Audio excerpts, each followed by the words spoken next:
They stayed in position for quite some time. The area was cleared, people were crying, they left their belongings, bicycles littered the floor. I even saw somebody's shoe left behind. That was the scale of the panic. No one was even going to stop to try to get their shoe back on. People ran into nearby shops where the shutters were then brought down, into nearby hotels. This was a full-scale panic, and it isn't surprising. We're less than 48 hours on from when all of this began. Those deadly attacks targeting people in public places.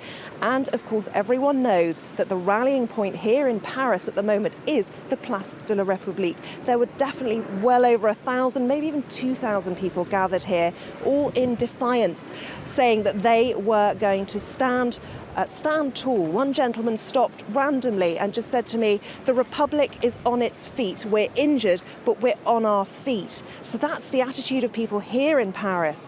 But that defiance gave way to fear very, very swiftly indeed. Now, you can see that there are still some people gathered here. Some have returned. Maybe some have arrived later and don't even realise that there was such a full-scale panic here.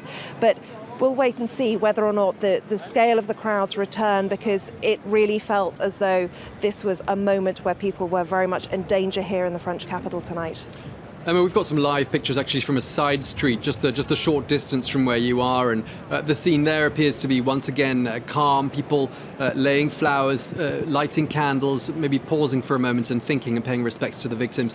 That was presumably the scene around the main statue in Place de la République before that moment of panic broke out.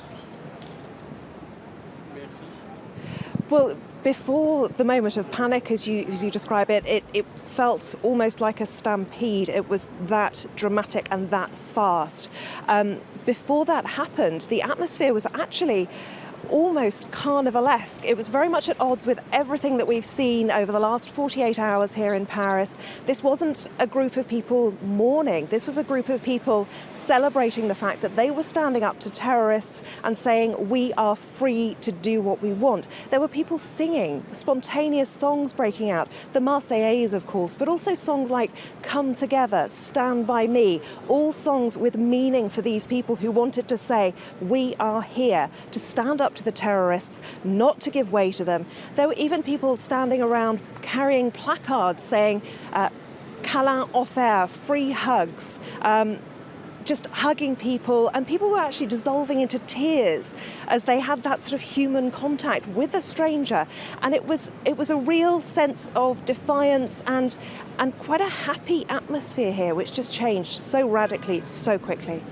Thanks for that, Emma James. Emma James there in Place de la République with the latest on that incident. We're just receiving word actually from the French police, who say those crowds panicked after hearing firecrackers. So that might be the bangs and the crashes that were described just there. French police saying that République panic sparked by firecrackers. We're going